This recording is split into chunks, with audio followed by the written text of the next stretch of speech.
안녕하세요. 6학년 1학기 국어 3단원 첫 번째 시간입니다. 3단원의 제목을 한번 읽어볼까요?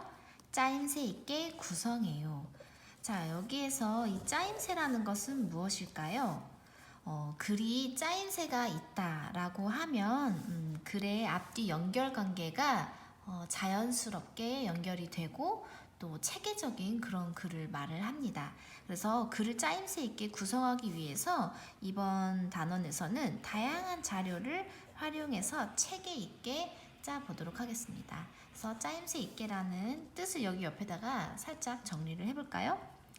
글의 앞뒤 연결이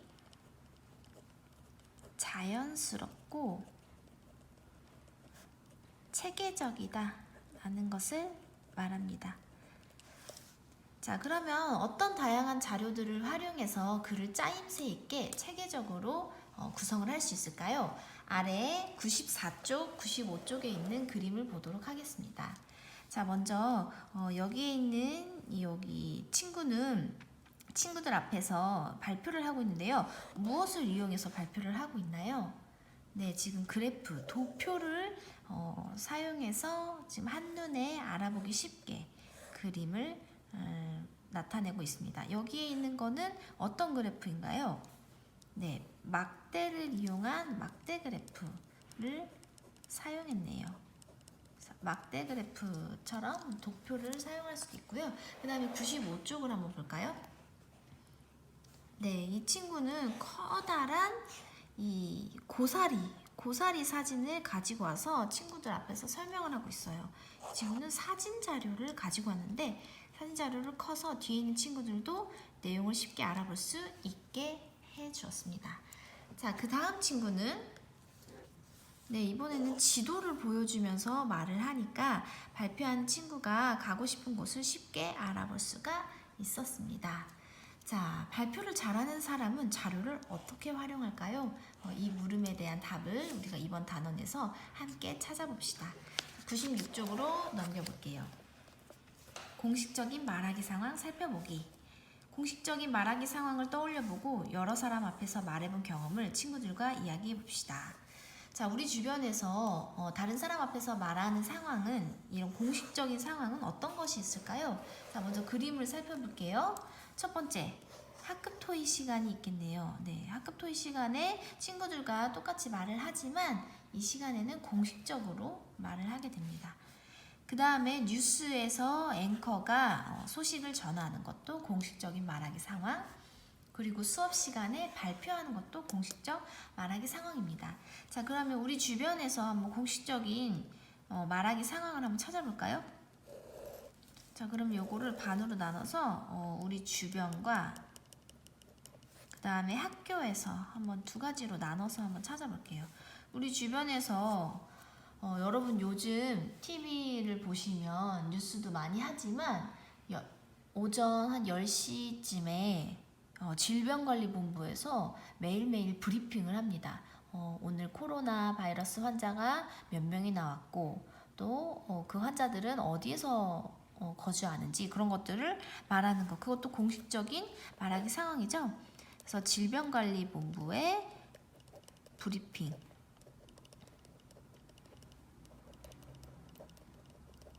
이것도 공식적인 말하기 상황이 되겠고요. 그 다음에 또 얼마 전 우리 4월 15일에 국회의원을 뽑는 총선이 있었습니다. 그 총선을 할 때도 후보자들이 자신의 공약을 발표하는 그런 것들을 하죠. 그것도 공식적인 말하기 상황. 국회의원 왜 트럭 같은 거 타고 다니면서 막 말하는 연설 여러분 들어보신 적 있죠? 네, 연설도 공식적인 그런 말하기가 되겠습니다. 자, 그러면 학교에서도 한번 찾아볼까요? 네, 우리 학급 회의를 하면서 우리 학급의 문제를 해결해 나가는 그 과정 속에서 우리가 발표하는 것을 우리가 공식적인 상황이라고 하고요. 그 다음에 국회의원 연설처럼 우리도 학급 임원 선거를 하거나 아니면 전교 임원 선거를 할 때, 연설을 할 때 우리가 공식적인 말하기 상황이라고 할 수 있겠습니다. 자, 그러면 이 아래에 2번 다른 사람 앞에서 말하는 상황의 특성을 친구들과 이야기를 해봅시다. 자, 다른 사람 앞에서 말하는 상황에서는 우리가 어떻게 이야기를 해야 될까요? 네, 우리 같은 친구들끼리 말을 하지만 이럴 때는 제가 발표하겠습니다. 네, 이런 높임 표현을 쓰죠. 네, 높임 표현을 사용한다. 높임 표현을 사용한다. 자, 그 다음에 또 학급회의, 질병관리본부장이 나와서 브리핑을 해야 되는데 개미 목소리만하게 작게 얘기하면 어떻게 될까요? 많은 사람들이 알 수가 없겠죠? 네, 그래서 크고 또박또박하게 말한다. 크고 또박또박 말한다. 뭔가 막 큰 목소리로 또박또박 말한다. 이렇게 정리를 해보겠습니다. 자, 97쪽으로 넘겨볼게요. 공식적인 말하기 상황의 특성을 생각하며 전교회장단 선거의 후보 연설을 듣고 물음에 답해봅시다. 자, 여기에 지금 전교회장단 선거 후보 연설을 하는데 우리가 물음에 답해야 하니까 들을 때 이 물음을 먼저 알고 들으면 어떤 걸 들어야 하는지 알 수가 있겠죠. 그래서 항상 이런 듣기 전에 물음을 먼저 읽기. 그러면 뭘 들어야 하는지 우리가 쏙쏙 골라서 읽을 수가 있습니다. 자, 그러면 물음을 먼저 볼게요. 후보자는 어디에서 누구에게 말했나요? 요거를 들어야 되고 어디에서 누구. 두 번째, 후보자는 어떤 공약을 발표했나요? 자, 공약이 뭐 여러 개가 있을 수도 있으니까 여러 개를 잘 들어야 되고요. 세 번째, 후보자는 의견을 발표할 때 어떤 자료를 활용했나요? 네 번째, 공식적인 말하기 상황에서 후보자는 어떤 태도로 말해야 할까요? 그래서 지금 요 5가지 키워드를 생각하시면서 들으면 되겠습니다. 어디, 누구, 어떤 공약, 어떤 자료, 어떤 태도. 요거를 참고해서 이야기를 들어봅시다. 다음은 기호 2번 나성실 학생의 소견 발표를 들어보겠습니다. 안녕하세요. 저는 정교 학생회 회장단 선거에 입후보한 나성실입니다. 저는 가고 싶은 학교, 즐거운 학교를 만들고 싶어서 이 자리에 섰습니다. 우리 학교에서는 지난해에 학생들이 학교에 바라는 점을 설문조사했습니다. 학생들이 학교에 바라는 점 가운데에서 가장 많이 나온 의견은 바로 깨끗한 화장실을 만들어주세요라는 의견으로 47%가 나왔습니다. 맞아요! 좋아요! 저는 이러한 여러분의 의견을 교장 선생님께 적극적으로 말씀드리고 정교 학생회에서도 의견을 모아 꼭 깨끗한 화장실을 만들겠습니다. 저는 최근에 오늘의 순위라는 책을 우연히 보았습니다. 이 책은 우리나라의 여러 가지를 조사한 순위를 알려주는 책인데 우리나라의 초등학생들 가운데에서 꿈이 없는 사람이 남학생은 14.2%, 여학생은 16.7%라고 합니다. 꿈을 정하지 못한 것이 아니라 꿈이 없는 학생들이 그만큼이라는 얘기입니다. 100명 가운데 15명이 꿈이 없는 학생이라니 어릴 때부터 공부만 열심히 하라는 말을 지겹게 들어온 결과가 아닌가 싶습니다. 그래서 저는 우리 학교의 학생들만큼은 꼭 누구나 꿈을 하나씩 정하고 그 꿈을 이루려고 노력하도록 도와주고 싶습니다. 그래서 첫째, 여러분이 꿈을 찾을 수 있게 여러 가지 직업을 체험할 수 있는 직업체험학습을 가도록 노력하겠습니다. 둘째, 우리가 모르는 직업을 알 수 있도록 선생님의 도움을 받아서 여러 가지 꿈찾기 기획을 진행하려고 합니다. 여러분, 깨끗한 환경과 꿈이 있는 학교를 만들려고 최선을 다하겠습니다. 기호 2번 나성실 꼭 뽑아주십시오. 감사합니다. 자, 우리 이 친구가 지금 어디에서 누구에게 말하고 있는지부터 한번 살펴볼게요. 어디에서 말했나요? 네, 강당에서 말했고 누구에게? 네, 학생들에게 말을 했습니다. 강당에서 학생들에게 말을 했다. 자, 그 다음 후보자는 총 3가지 공약을 말했는데요. 선생님도 기억하기가 어려울 것 같아서 옆에다가 이렇게 메모를 하면서 들었는데 여러분도 메모했나요? 네, 어떤 공약을 발표했는지. 자, 첫 번째, 깨끗한 화장실을 만들자. 깨끗한 화장실 만들기. 그 다음에 두 번째, 직업 체험학습. 습을 가도록 노력하기. 그 다음에 세 번째로는 꿈찾기 기획을 하겠다고 했어요. 꿈찾기 기획을 진행하기. 이렇게 세 가지를 말했습니다. 여러분들도 잘 들었나요? 자, 다음 후보자는 의견을 발표할 때 어떤 자료를 활용했나요? 네, 이 도표를 사용했죠. 이거는 설문조사를 통해서 결과를 만든 거였어요. 그래서 설문조사 결과 1번 설문조사 결과 도표. 그러면서 뭐 47%라는 구체적인 수치까지 말을 했습니다. 자, 그 다음에 두 번째로 이 직업과 관련돼서 보여준 거는 바로 이 오늘의 순위라는 책을 활용했습니다. 자, 그 다음 공식적인 말하기 상황에서 후보자는 어떤 태도로 말을 해야 할까요? 우선 되게 크고 또박또박한 목소리로 말을 했고, 또 높임 표현을 잘 사용해서 말을 했고요. 또 이런 도표들과 자료를 사용해서 친구들에게 알기 쉽게 전달을 했습니다. 그러면 한 세 가지 정도로 말을 해볼게요. 높임 표현을 사용하기. 그 다음에 두 번째, 크고 또박또박하게 말하기. 그 다음에 이런 도표를 사용하는 건 태도라고 볼 수 없으니까 또 어떤 태도가 있을까요? 바른 자세로. 삐딱하게 서면 안 되겠죠? 바른 자세로 말하기. 이 정도가 되겠습니다. 자, 그러면 이 밑에 안경 박사를 한번 읽어볼게요. 연설할 때에는 여러 사람 앞에서 말하므로 높임 표현을 써야 해요. 그리고 듣는 사람의 특성에 맞춰 알기 쉽게 말하고 연설 시간도 생각해야 해요. 그래요. 우리 연설할 때는 정해진 시간이 있으니까 그 시간을 넘어서도 안 되고 너무 빨리 끝내서도 안 되겠죠. 자기의 의견을 충분히 피력을 할 수 있어야 되겠습니다. 자, 그러면 98쪽으로 넘겨볼게요. 그림 가와 나를 보고 두 가지 말하기 상황에서 비슷한 점과 다른 점은 무엇인지 비교를 해봅시다. 자, 지금 가는 어떤 상황인가요?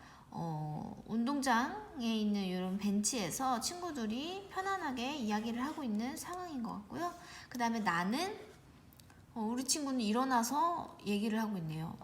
수업 시간에 발표를 하고 있는 그런 상황인 것 같습니다. 자, 그러면 이 두 상황의 비슷한 점과 다른 점을 한번 살펴볼게요. 자, 먼저 비슷한 점은 여기 나와 있는 것처럼 말하는 사람과 듣는 사람이 있습니다.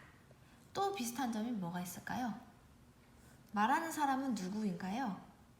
듣는 사람은 누구인가요? 네, 말하는 사람과 듣는 사람이 모두 친구들이네요. 그걸 한번 정리해볼까요?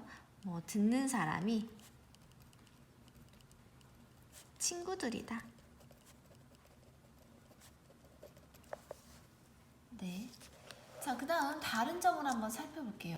때와 장소를 한번 생각해 보시고, 그 다음에 이게 공식적 말하기 상황인지 비공식적 말하기 상황인지를 한번 생각하면서 볼게요. 자, 여기는 지금 어디에서 말하고 있나요? 교실이 아니라 운동장에서 말하고 있고, 그 다음에 이 친구들의 자세도 굉장히 편안해 보이고요. 그냥 편안하게 주말에 뭐 했니? 너 이번 연휴에 뭐 했니? 나는 뭐 했어? 난 집에 있었어. 이런 얘기를 하는 것 같아요. 자, 그럼 여기다가 한번 정리를 해볼게요. 교실 밖. 장소는 우선 교실 밖에서 친구들과 편한 자세로 이야기한다. 이야기 주제가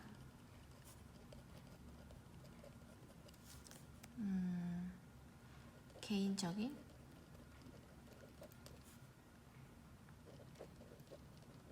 이다. 개인적인 이야기. 자, 그러면 나는 어때요? 나는 어디에서 어떤 상황인가요? 뭐 수업 시간에 토론하는 건가요? 토론하는 시간인 것 같아요. 자, 그러면 수업 시간에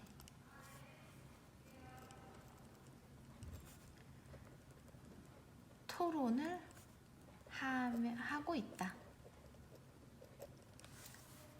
이야기 주제는 토론과 관련된 이야기이다. 이야기이다. 이렇게 정리를 할 수가 있겠습니다. 자, 그러면 이 두 상황 중에서 공식적인 말하기 상황은 어떤 거라고 볼 수 있을까요? 네, 바로 요 나 상황이 공식적인 말하기 상황이라고 볼 수가 있겠습니다. 자, 그러면 99쪽으로 한번 넘겨볼게요. 자, 그림을 보고 자료를 활용해서 발표할 때 좋은 점을 생각을 해봅시다. 첫 번째, 어떤 음식을 소개하는지 잘 모르겠어. 자, 이 친구가 뭔가 일어나서 말을 하고 있는데 아무 자료가 없이 그냥 말을 하고 있으니까 듣는 친구들이 생각하면서 뭘 말하는지 잘 모르겠다 라고 하고 있고요. 그다음 두 번째는 똑같이 말을 하고 있는데 이번에는 사진을 가지고 왔어요. 음식 사진을 보면서 표정도 한결 밝아졌네요. 역시 이 맛있는 음식은 사람을 기분 좋게 하는 것 같아요. 자, 그러면 요 1번 상황과 2번 상황 중에 어떤 것이 더 친구들에게 쉽게 이해할 수 있을까요? 바로 여기 사진을 보여주는 것이겠죠? 자, 밑에 정리해 볼게요. 자료를 활용하지 않고 발표할 때와 자료를 활용해서 발표할 때 듣는 사람은 각각 어떻게 반응했나요? 자, 자료를 활용하지 않고 발표할 때는 어땠어? 친구가 하는 말을 잘 이해하지 못했다. 친구가 설명하는 것을 잘 이해하지 못했다.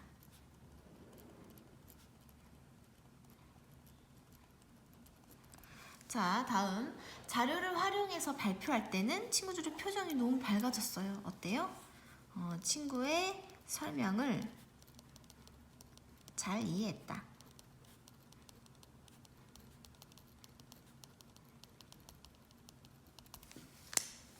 자, 그러면 자료를 활용해서 발표할 때 좋은 점 여러분들 알 수 있겠죠? 어떤 점이 좋겠습니까? 네, 쉽게 이해할 수 있고, 그 다음 여기 있는 사진이었지만 도표를 활용하면 한눈에 알아볼 수도 있겠죠? 한눈에 알아볼 수 있다. 자, 마지막 공식적인 말하기 상황의 특성을 한번 말해봅시다. 공식적인 말하기는 여러 사람 앞에서 발표하는 상황이기 때문에 큰 소리로 또박또박 말해야 해. 공식적인 말하기 상황에서 듣는 사람은 집중해서 들어야 해. 그 다음 또 공식적인 말하기 상황의 특성, 우리가 아까 앞에서 배웠는데 말할 때는 어떤 표현을 써야 한다고 했죠? 네, 말할 때 높임 표현을 사용해야 해.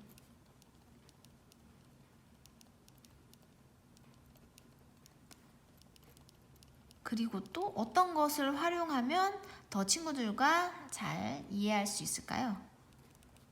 네, 자료를 활용하면 듣는 사람이 쉽게 이해할 수 있어.